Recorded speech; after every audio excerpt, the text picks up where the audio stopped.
నమస్తే, welcome to Shri media. నేను మీ Vishnupriya. GST ఈ పదాన్ని మనం ప్రతిరోజు వింటాం. మనం కొనే ప్రతి వస్తువు మీద జిఎస్టీ ఉంటుంది. దీంట్లో ముఖ్యంగా ఏంటంటే ఈ మధ్య కాలంలో బాగా వినిపిస్తుంది, హెల్త్ ఇన్సూరెన్స్ల మీద జిఎస్టీని తగ్గించే ప్రయత్నం చేశారు, తగ్గించారు. ఇలాంటి వార్తలు రకరకాలుగా విన్నాం. సామాన్యులకు దీంట్లో కొంత అర్థం కాలేదనే చెప్పచ్చు. అసలు హెల్త్ ఇన్సూరెన్స్ మీద జిఎస్టీ ఎందుకు వేస్తున్నారు, ఎంతవరకు తగ్గించారు, దీని మీద రకరకాల ఆర్టికల్స్ కూడా వచ్చాయి. ఆర్టికల్లో మనల్ని బాగా ఆకర్షించిన ఆర్టికల్ బీమాపై జిఎస్టీ బీజేపీ విన్యాసాలు. ఈ ఆర్టికల్ రాసినటువంటి సతీష్ గారు మనతో ఉన్నారు. ఆయన ఆర్థిక నిపుణులు, అలాగే ఆల్ ఇండియా హెల్త్ ఇన్సూరెన్స్కి సంబంధించినటువంటి 2 స్టేట్స్కి ప్రెసిడెంట్గా కూడా వర్క్ చేస్తున్నారు.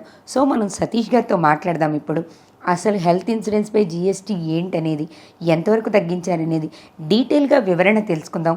ఇది ప్రతి సామాన్యుడికి చాలా అవసరం కాబట్టి సతీష్ గారి మాటల్లో పూర్తి వివరణ తెలుసుకుందాం. నమస్తే సార్. నమస్తే మేడం గారు. పేపర్లో రకరకాల వార్తలు చూస్తుంటారు సార్. ముఖ్యంగా ఈ మధ్య కాలంలో మీరు రాసిన ఆర్టికల్తోనే మొదలు పెడితే మీరు బీమాపై జిఎస్టీ బీజేపీ విన్యాసాలు అని రాశారు. ఆ క్యాప్షన్ ఎలా ఉన్నా అసలు ఇన్సూరెన్స్ మీద జిఎస్టీ ఏంటి అనేది మా వ్యూవర్స్కి వివరణ ఇస్తారు సార్. తప్పకుండా మేడం. జిఎస్టీ అనేది గూడ్స్ అండ్ సర్వీస్ ట్యాక్స్ అండి. ఇది 2017 1 జూలై నుంచి భారతదేశంలో అమల్లోకి తీసుకురాబడింది. అంతకుముందు సర్వీస్ ట్యాక్స్, వ్యాట్ ఇట్లా అనేక ట్యాక్సులు ఉంటే వాటన్నిటిని కలిపి ప్రధానంగా జిఎస్టీ అనేది 2017 నుంచి తీసుకొచ్చినప్పుడు దాంట్లో కీలకంగా ఏదైతే ఆహార పదార్థాలు ఉంటాయో, పాలు ఉంటుందో, ఇట్లాంటి వాటికన్నిటికీ కనీసంగా ఉండకూడదనే ఉద్దేశంతో మినహాయించారు. ఇప్పుడు బియ్యం కానీ గోధుమలు కానీ ఇట్లాంటి వాటి మీద జిఎస్టీ 0%గా ఉంది. అయితే ప్రాసెస్డ్ ఫుడ్స్ వేరు. ఇవన్నీ ప్రాసెస్ అయినప్పుడు వాటి కాస్ట్ పెరుగుతుంది, జిఎస్టీ అనేది ఇంకా పెరుగుతుంది. కానీ వీటిని అన్ప్రాసెస్డ్గా ఉన్నప్పుడు, రా షేప్లో ఉన్నప్పుడు రా సిల్క్ కూడా 0% జిఎస్టీగా పెట్టారు.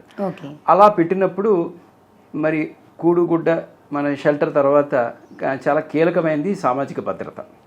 సో సామాజిక భద్రత అనేది మన దేశంలో అందరికీ సామాజిక భద్రత పెన్షన్లు లేవు.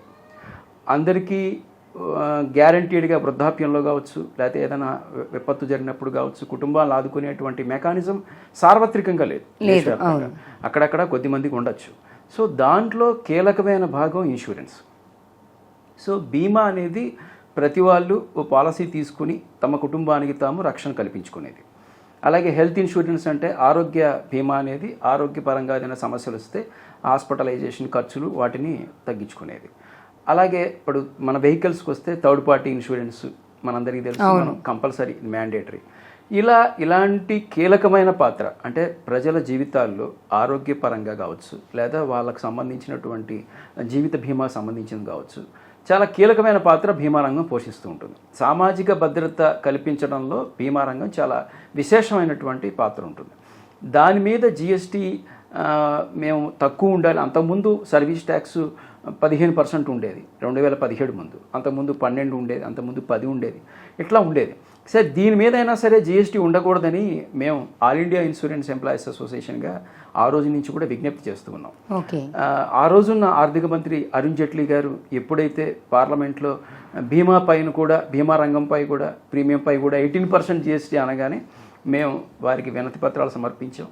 దేశవ్యాప్తంగా ఉన్నటువంటి 46 లక్షల పాలసీదారులందరినీ కలిసి వారి ద్వారా ఆర్థిక మంత్రికి విజ్ఞాపన పత్రాలు కూడా అందజేసాం. ఎందుకంటే చాలా ఇంపార్టెంట్ సోషల్ సెక్యూరిటీ ఆస్పెక్ట్ అనేది ఇన్సూరెన్స్తో ఉంది కాబట్టి ఈ బీమా రంగాన్ని మీరు జిఎస్టీని తగ్గించాలి అంటే, మేము పూర్తిగా తీసేయాలంటే కనీసం తగ్గిస్తారనేటువంటిది మాకున్న ఆలోచన.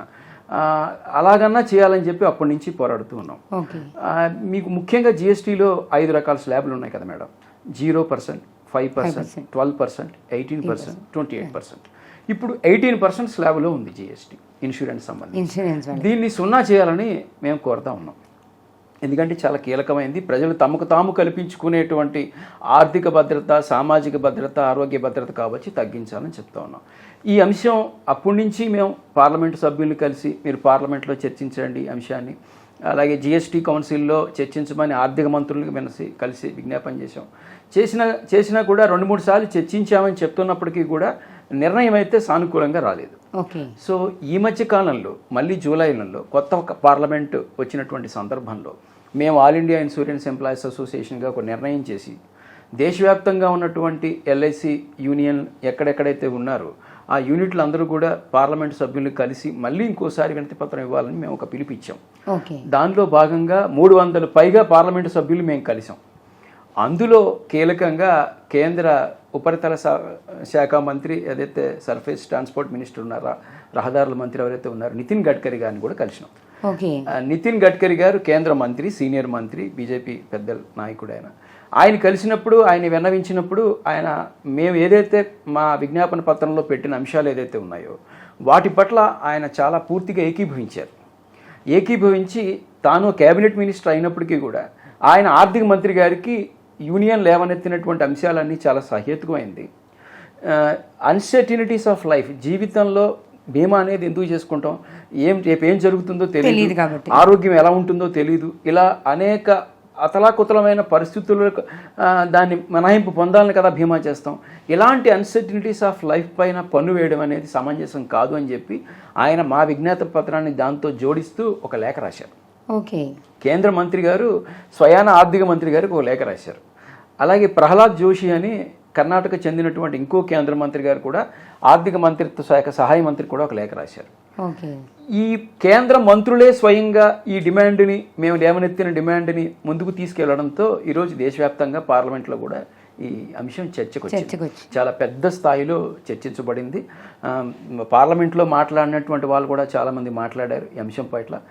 కేరళకు చెందిన వాళ్ళు మాట్లాడారు, తమిళనాడు చెందినటువంటి మాట్లాడారు, అనేక వెస్ట్ బెంగాల్, మహిమా మైత్ర, ఇట్లా అందరూ చాలామంది మాట్లాడారు. అందరూ చెప్పేది ఏంటంటే ఈరోజు జీవిత బీమా, ఆరోగ్య బీమా, లేకపోతే వెహికల్ సంబంధించిన థర్డ్ పార్టీ బీమా అనేది బీమా రంగం అనేక అనిశ్చితులకు గురయ్యేటువంటి అంశం. ఒక వ్యక్తి తనకు తానుగా రక్షణ కల్పించుకోలేని నేపథ్యంలో బీమా రంగం తీసుకున్నప్పుడు అంటే అది చిన్న మొత్తాల పొదుపది. ఆ చిన్న మొత్తాల పొదుపు పైన ఇంత పన్ను ఇస్తే కనుక వాళ్ళు దాని వైపు ఆకర్షించబడేటువంటి అవకాశం తగ్గిపోతుంది. అంటే ఆటోమేటిక్గా మేము కట్టే దాంట్లో సగం ట్యాక్స్కే పోతుంది అనే ఫీలింగ్ వచ్చినప్పుడు వెనక్కి వచ్చేస్తుంది కదా, కామన్ వచ్చే అవకాశం ఉంటుంది. అంటే దేశవ్యాప్తంగా మనకి సార్వత్రికంగా ఆరోగ్య పథకాలు ఏం లేవు.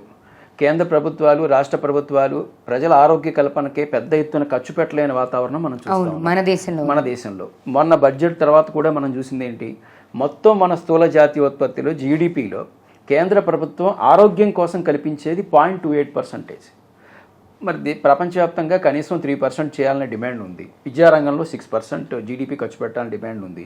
మరి అంత భారీగా ప్రభుత్వం ఖర్చు పెట్టలేని స్థితిలో ఉన్నప్పుడు, రాష్ట్ర ప్రభుత్వాలు ఆరోగ్య కల్పన చేయలేని పరిస్థితిలో ఉన్నప్పుడు, ప్రజలు తమకు తాము కల్పించుకునేటువంటి బీమా పట్ల కూడా మీరు ప్రజలు సేవ్ చేసుకుంటే, చిన్న మొత్తాల్లో పొదుపు చేసుకుంటే దాని మీద కూడా పన్ను వేయడం వాళ్ళ మీద భారం అవుతుంది ఇదంతా.